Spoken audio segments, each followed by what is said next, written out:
Déclaration universelle des droits de l'enfant illustrée. Convention internationale des droits de l'enfant. Texte adapté aux enfants à partir de 10 ans. Article 1er. La définition de l'enfant. La Convention concerne tous les enfants. Si tu as moins de 18 ans, tu es un enfant et tu es donc protégé par cette Convention. Article 2. Le droit à la non-discrimination. Cette convention doit être appliquée à tous les enfants sans aucune discrimination. 1. Tu as le droit au respect de tes différences, que tu sois une fille ou un garçon, et quel que soit ton état de santé, ton origine ethnique et sociale, ta langue, ta religion, tes opinions et ta nationalité. 2. Tu as le droit à l'égalité, c'est-à-dire que les pays doivent respecter et protéger tes droits au même titre que tous les autres enfants. Article 3. Le droit au bien-être. 1. Pour toutes les décisions qui te concernent, ton intérêt doit être pris en compte. 2. Les pays doivent te protéger et assurer ton bien-être si tes parents ne peuvent pas le faire pour toi. 3. Les pays doivent veiller à ce que toutes les institutions chargées de ton bien-être, école, police, t'aident à te protéger efficacement. Article 4. Le droit d'exercer tes droits. Les pays doivent mettre en place toutes les mesures nécessaires pour te permettre d'exercer tous les droits qui te sont reconnus par cette convention. Article 5. Le droit d'être guidé par tes parents. Les pays doivent respecter le droit de tes devoirs et de tes parents, de te guider et de te conseiller dans l'exercice de tes droits et le développement de tes capacités. Article 6. Le droit à la vie et au développement. Comme tous les enfants, tu as le droit à la vie et de ne pas être tué. Les pays doivent veiller à ta survie et à ton développement en t'apportant tout ce dont tu as besoin pour ton développement. Citation. Un enfant qui pose une question, c'est la voix de tout un monde qui veut s'améliorer. Tristan Bernard, Les parents paresseux, 1932. Un homme n'est jamais si grand que lorsqu'il est à genoux pour aider un enfant. Pythagore, vers 570, vers 490 avant Jésus-Christ. Aide des mioches, torche-les, mouche-les, couche-les, barbouille-les et débarbouille-les, que tout cela grouille autour de toi. S'il rit, c'est bien, s'il gueule, c'est mieux. Crier, c'est vivre. Regardez les tétères à 6 mois, ramper à 1 an, marcher à 2 ans, grandir à 15 ans, aimer à 20 ans. Qui a ses joies tous? Moi, j'ai manqué cela. C'est ce qui fait que je suis une brute.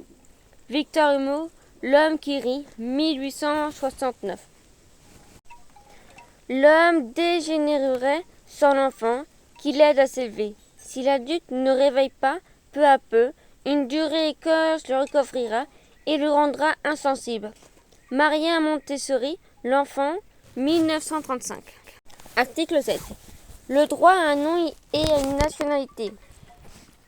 Dès ta naissance, tu as le droit d'avoir un nom, un prénom ou une nationalité. Avoir une nationalité te permet d'être accueilli et protégé par un pays. Tu as aussi le droit de connaître tes parents et de vivre avec eux. Si tu n'as pas de nationalité, les pays doivent quand même respecter ton droit d'avoir un nom, un prénom et de vivre avec tes pays. Article 8. Le droit à la protection de ton identité. Les pays doivent protéger ton identité. Ils doivent t'aider à ne pas perdre ton nom, ton prénom, ta nationalité et tes relations avec tes parents. Si tu es privé de ton identité, les pays doivent te protéger et t'aider à la récupérer aussi vite que possible. Article 9. Le droit de vivre avec tes parents. Tu as le droit de vivre avec tes parents, sauf si c'est contraire à ton intérêt et ton bien-être, si tu es victime de maltraitance, de négligence, etc. Si tes parents se séparent, tu as le droit de donner ton avis pour les décisions te concernant lors de leur séparation. Si tu es séparé de tes parents, tu as le droit de les voir régulièrement, sauf si c'est contraire à ton intérêt et ton bien-être. Tu as le droit de savoir où sont tes parents s'ils sont en prison par exemple, sauf si c'est contraire à ton intérêt et ton bien-être. Article 10. Le droit de retrouver ta famille. Si tu es dans un autre pays que tes parents, tu as le droit de quitter un pays, d'entrer dans un autre pour retrouver tes parents. Tes parents ont le même droit. Si tu habites dans un autre pays que tes parents, tu as le droit de les rejoindre. Article 11. La protection contre ton enlèvement et ton déplacement vers un autre pays. Les pays doivent te protéger contre les risques d'enlèvement et de déplacement vers un autre pays. En cas d'enlèvement, pour assurer ton retour auprès de tes parents, les pays doivent coopérer et travailler ensemble. Article 12. Le droit à la liberté d'opinion. Dès que tu es en âge d'avoir ta propre opinion, tu as le droit de donner ton avis sur toutes les décisions qui te concernent. Les adultes ont le devoir de prendre en compte ton opinion. Les pays doivent veiller à ce que ton opinion soit prise en compte par toutes les décisions importantes te concernant. Décisions devant les juges. Citation. Un enfant, ça vous décroche un rêve, ça le porte à ses lèvres et ça part en chantant. Un enfant, avec un peu de chance, c'est étend le silence et ça pleure des diamants et ça rit à n'en savoir que faire et ça pleure que nous voyons pleurer, ça s'endort de l'or sous les paupières et ça dort pour mieux nous faire rêver. Un enfant, ça écoute les merles qui déposent ses perles sur la portée du vent. Un enfant, c'est le dernier poète d'un monde qui s'entête à vouloir devenir grand. À sa demande, ces nuages ont des ailes, et ça s'inquiète d'une neige tombée, et ça croit que nous sommes fidèles, et ça se doute qu'il n'y a plus de fées. Jacques Brel, Un enfant, 1968. Le pouvoir qu'a un enfant inconscient de rejeter, de survivre, c'est ainsi qu'une génération, en enfance, on enfonce une autre dans la terre. La réduit en os, en poussière, l'enfuit dans l'oubli, avec un sourire cruel. Joss Carol Aota, Les Chutes 2004. Mais que tous les enfants le sachent bien, avec de l'ordre de zèle, du courage, il n'est pas de situation, si périlleuse soit-elle, dont on ne puisse se tirer. Jules Verne, 2 ans de vacances, 1888. Cet enfant était bien affublé d'un pantalon d'homme, mais il ne tenait pas de son père, et d'un camisole de femme, mais il ne tenait pas de sa mère. Des gens quelconques l'avaient habillé de chiffon par charité. Pourtant il avait un père et une mère, mais son père ne songeait pas à lui, et sa mère ne l'aimait point.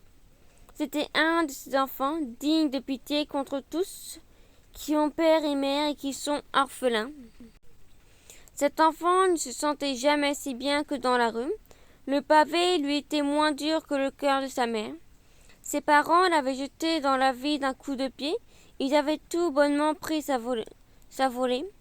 Si un garçon bruyant, blême, leste, éveillé, cogonia, et l'air vivace et maladif, il fallait, venez, chanter, jouer à la fouilleuse, gratter les ruisseaux, voulait un peu, mais comme les chats, et les paresseux gaimaient, riaient quand on l'appelait galopin, se fâchaient quand on l'appelait voyou.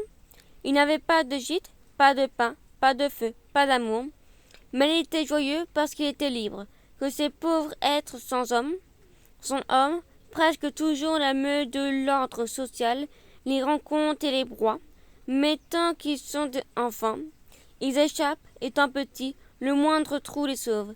Victor Hugo, Les Misérables, 1862. Article 13. Le droit à la liberté d'expression.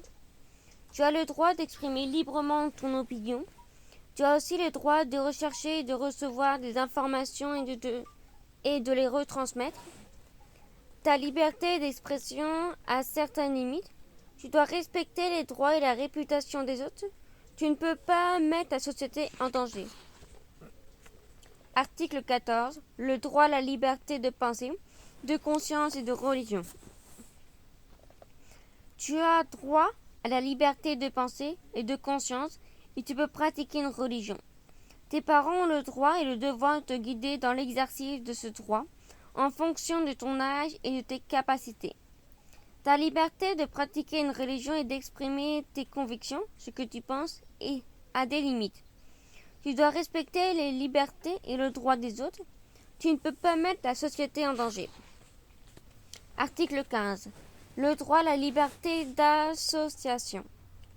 Tu as le droit de créer des groupes avec d'autres enfants ou des adultes et de participer à des réunions sur des sujets ou des activités qui t'intéressent. Ta liberté de réunion a des limites. Tu dois respecter les libertés et le droit des autres. Tu ne peux pas mettre la société en danger. Article 16. Le droit à la protection de ta vie privée. Personne n'a le droit d'intervenir sans raison légale dans ta vie privée, c'est-à-dire ta vie avec tes parents et ton intimité, ta maison, ton courrier, ainsi que ton honneur et ta réputation font partie de ta vie privée et sont également protégés. Les pays doivent créer des lois qui protégeront tous ces aspects de ta vie privée. Article 17.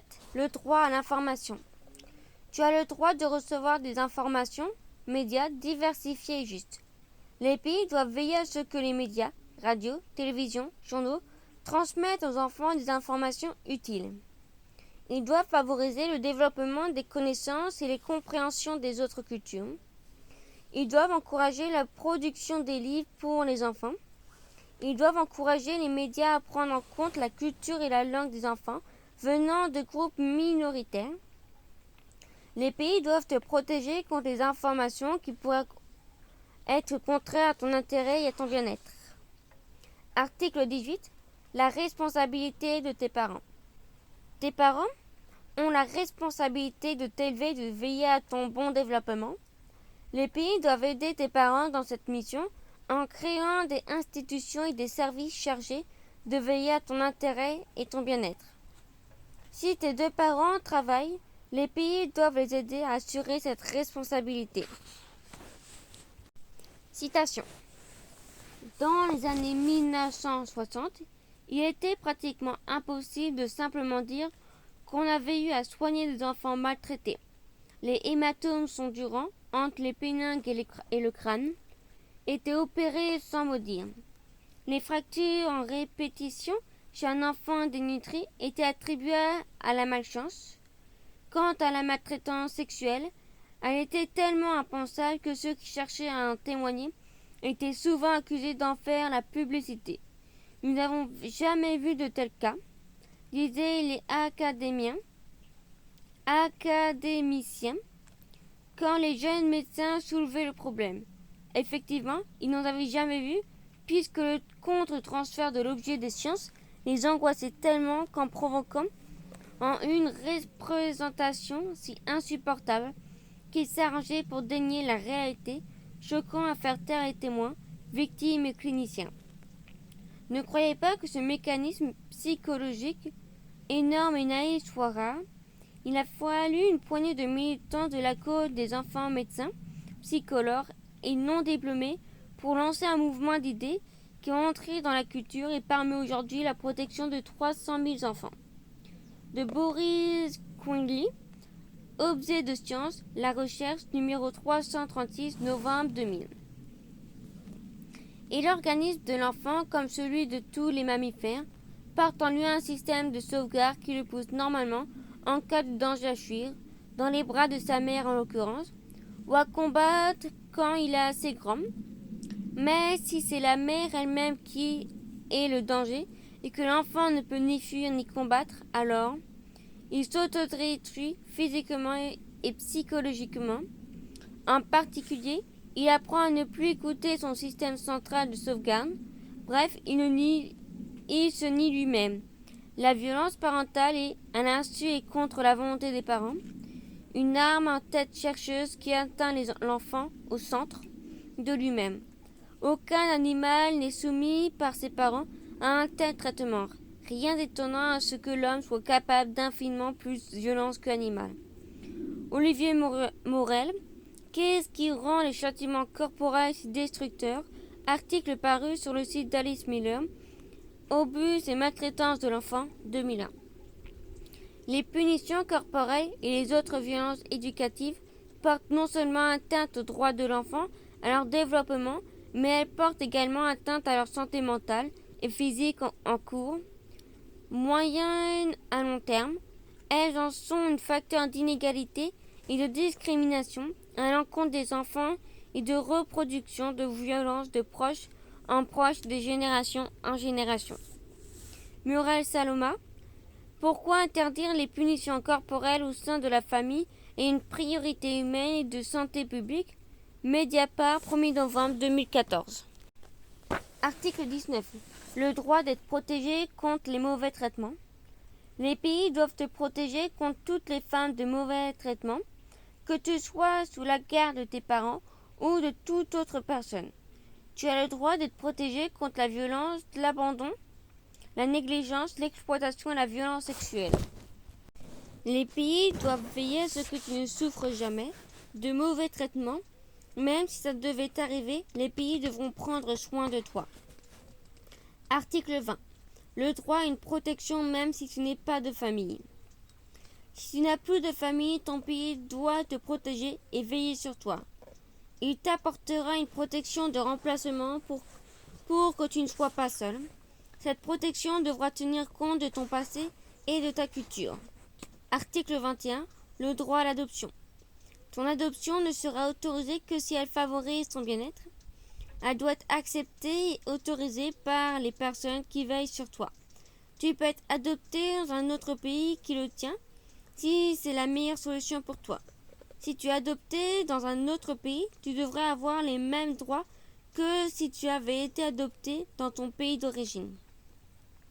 Ton adoption ne devra pas être une occasion de faire gagner de l'argent aux personnes qui t'adoptent. Les pays travailleront ensemble pour que ton adoption soit encadrée par des institutions compétentes et responsables. Article 22. Le droit de l'enfant réfugié. Si tu es contraint de quitter ton pays, tu as le droit d'être considéré comme réfugié. Tu seras protégé par le droit international, des lois communes à tous les pays, et par cette convention, que tu sois seul avec tes parents ou d'autres adultes.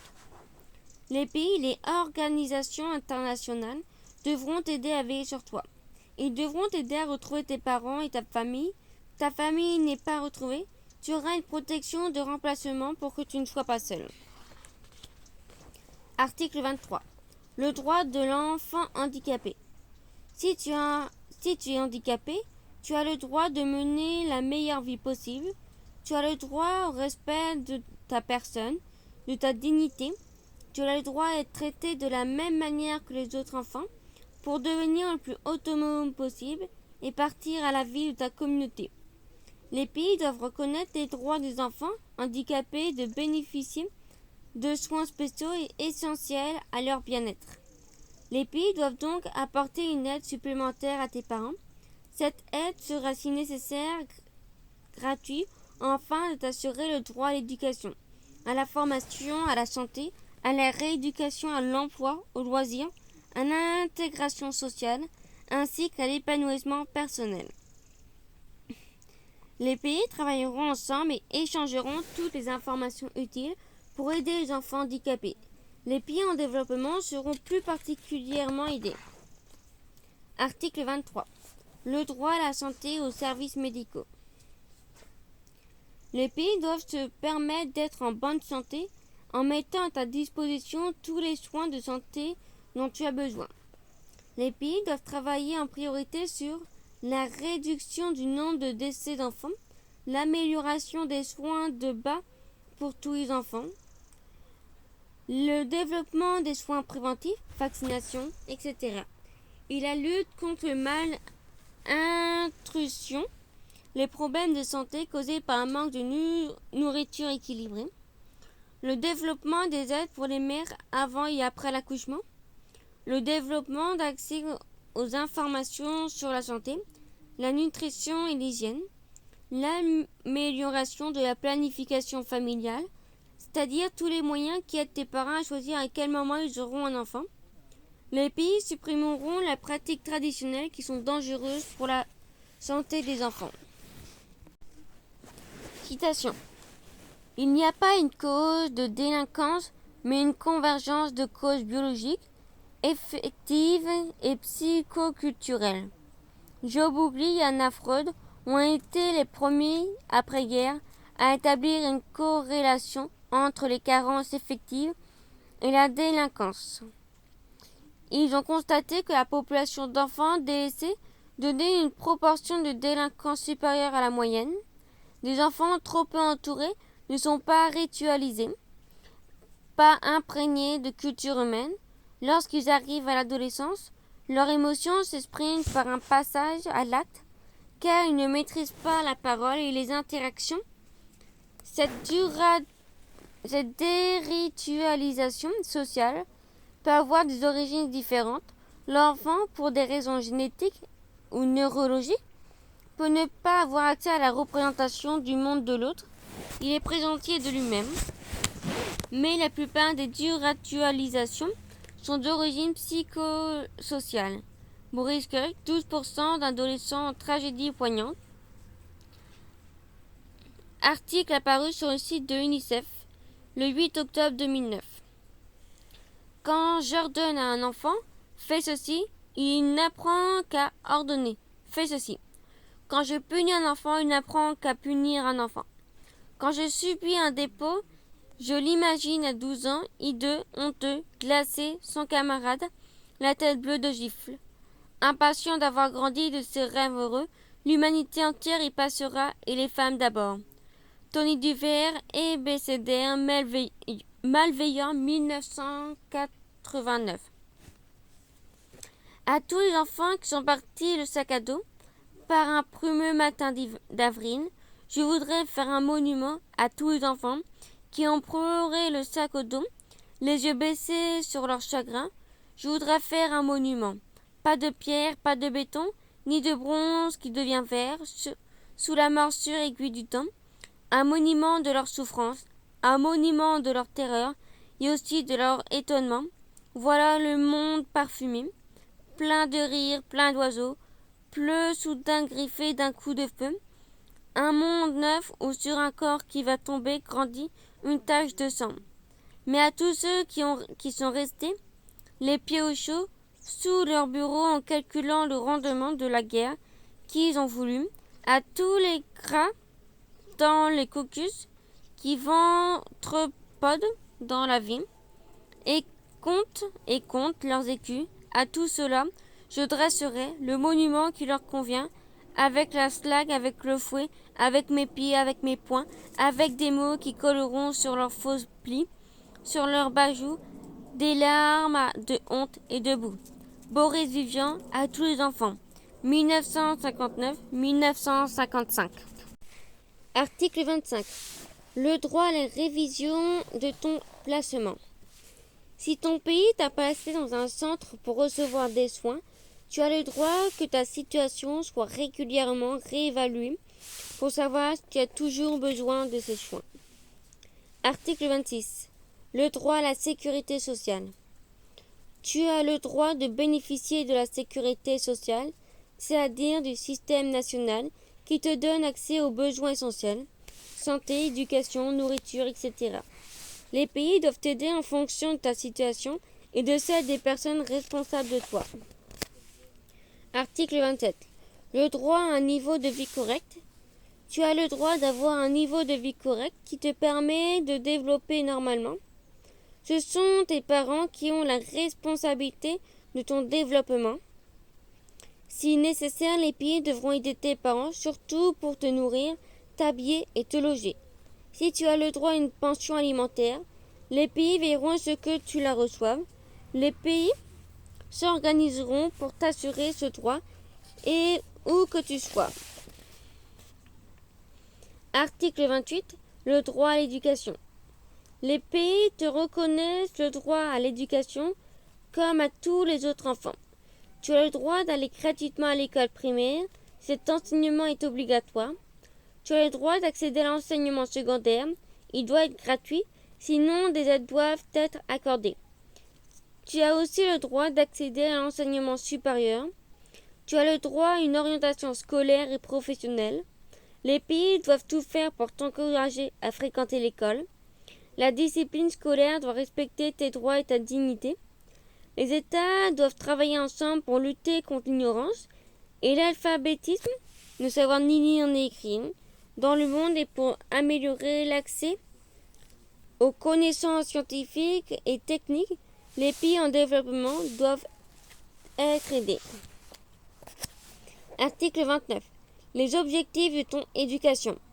Ton éducation a pour objectif de favoriser ton épanouissement personnel et le développement de tes capacités, de t'apprendre à respecter les droits de l'homme et les libertés fondamentales, de t'apprendre le respect de ta culture d'origine et du pays dans lequel tu vis, de te préparer à assumer tes responsabilités dans une société libre, dans un esprit de compréhension, de paix, de tolérance, d'égalité et d'amitié entre tous, de t'apprendre à respecter le milieu naturel qui t'entoure.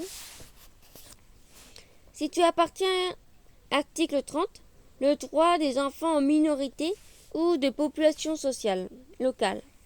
Si tu appartiens à une minorité ethnique, religieuse ou linguistique, tu as aussi le droit d'avoir ta vie culturelle, de pratiquer ta religion et de parler la langue de ton groupe. Citation. La grande majorité des pays interdit le mariage avant 18 ans, parfois même avant 20 ans, mais malheureusement ces lois ne sont pas toujours respectées. En Inde, il y a ainsi 18% des femmes qui ont entre 20 et 24 ans qui étaient mariées avant 15 ans. Au Mali, c'est 40% des filles de 15 à 19 ans qui sont déjà mariées. De plus, le nombre exact de ces mariages précoces reste difficile à établir car certains sont cachés et son certificat de naissance. L'illégalité du mariage ne peut pas être démontrée. Or, 230 millions d'enfants dans le monde n'ont pas d'identité. Il n'y a pas de texte international qui interdit explicitement le mariage précoce et forcé, mais de nombreux articles de la Convention des droits de l'enfant peuvent se rapporter à ces situations, notamment l'article 3 qui fait référence à l'intérêt supérieur de l'enfant et les articles 19, 34 et 36 qui affirment une protection de l'enfant face aux différentes formes de violence, dont la violence sexuelle. Les garçons peuvent eux aussi être touchés par le mariage précoce, mais ce sont les filles qui en souffrent le plus.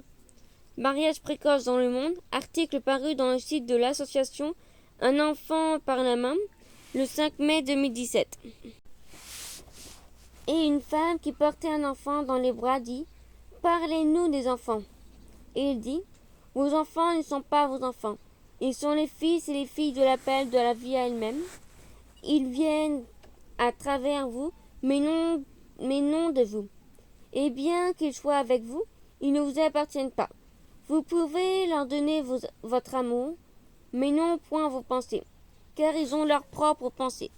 Vous pouvez accueillir leur corps, mais non pas leur âme, car leur âme habite la maison de demain, que vous ne pouvez visiter, pas même dans vos rêves, car la vie ne va pas en arrière, ni ne s'attarde avant-hier. Quand vous pouvez être les arcs pour qui vos enfants, comme des flèches vives, sont projetés.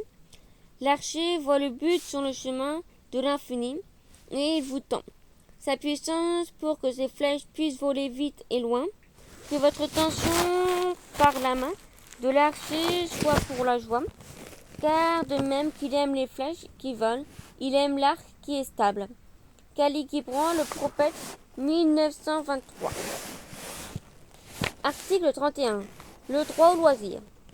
Tu as le droit au repos, au loisir, aux jeux et aux activités récréatives. Tu as aussi le droit de participer aux activités artistiques et culturelles de ton âge. Les pays doivent protéger ton droit au loisir et favoriser le développement de ce droit. Article 32. Le droit à la protection contre l'exploitation. Les pays doivent te protéger contre l'exploitation, c'est-à-dire au travail. Tu ne peux pas réaliser de travail dangereux ou qui serait mauvais pour ta santé, ton développement et ton éducation. Les pays doivent prendre toutes les mesures pour te protéger de l'exploitation, fixer un âge minimum en dessous duquel tu ne peux pas travailler, Fixer des règlements concernant les heures et les conditions de travail. Punir les personnes qui ne respectent pas ces règles. Article 33. Le droit à la protection contre la drogue.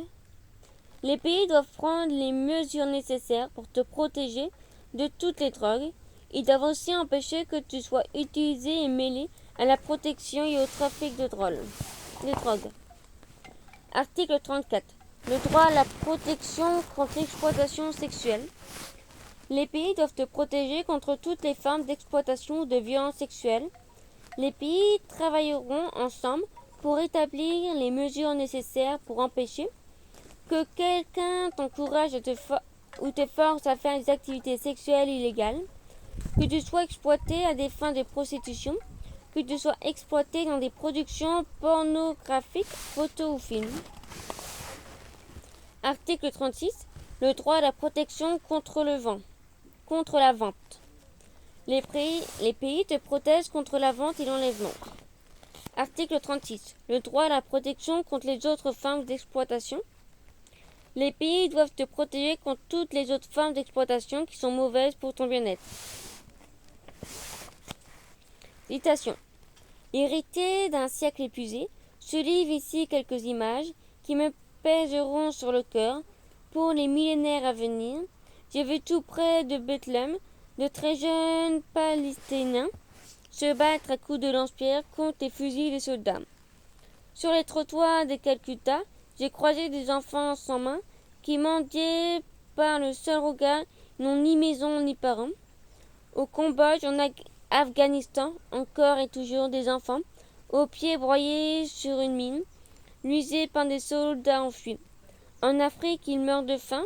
En Algérie, on les égorge. Partout, ils sont martyrisés, les enfants de notre planète.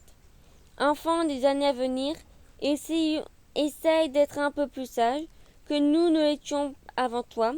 Oublie la colère et la rage. Héritier d'un siècle cruel, je vous lègue, enfants, mes révoltes, mes simples mots sur le papier, mais ils ne sont pas ma seule récolte. Jean Orizette, né en 1937, adieu au siècle. Aujourd'hui, c'est du napalm que l'adulte met dans la tête des enfants. Il est étonnant qu'ils s'étonnent quand l'enfant fabrique des cocktails Molotov, mais avant d'être adolescent. Jacques Prévert, La Belle Époque, Choses et autres, 1972.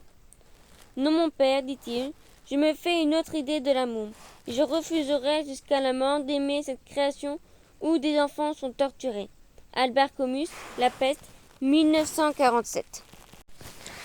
Plus les guerres sont longues, plus elles sont atroces, dit Ashmael. Au début, les enfants reçoivent beaucoup de promesses. Ils combattent pour une bonne cause. Mais cela appartient très vite au passé.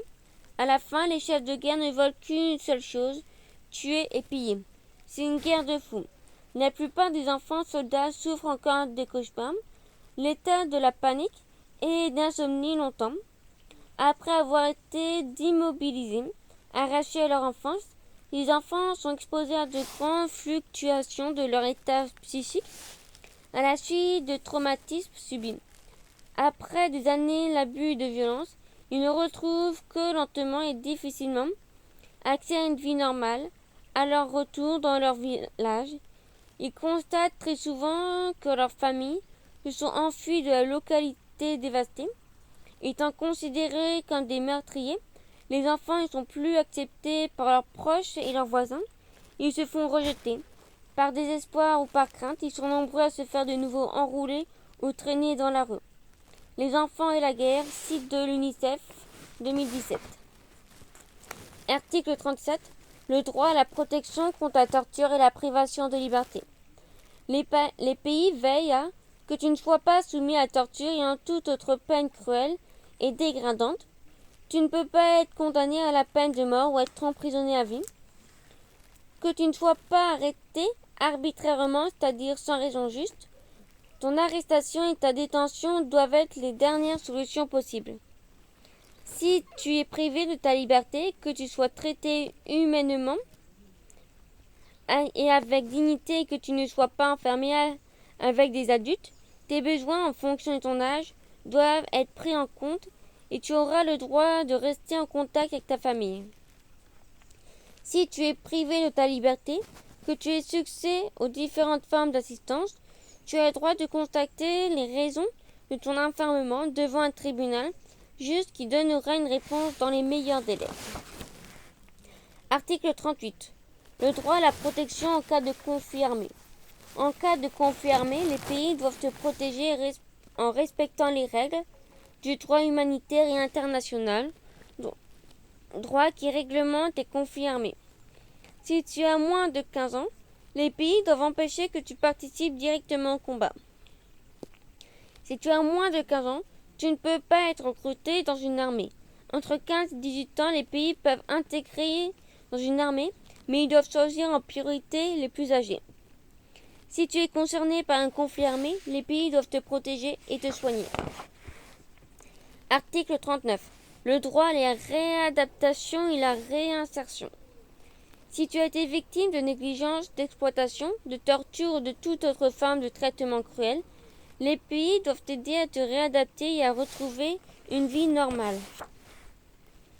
Article 40. La justice et les droits des mineurs. Si tu es suspecté ou reconnu coupable d'avoir commis un délit ou un crime, les pays doivent respecter les droits fondamentaux.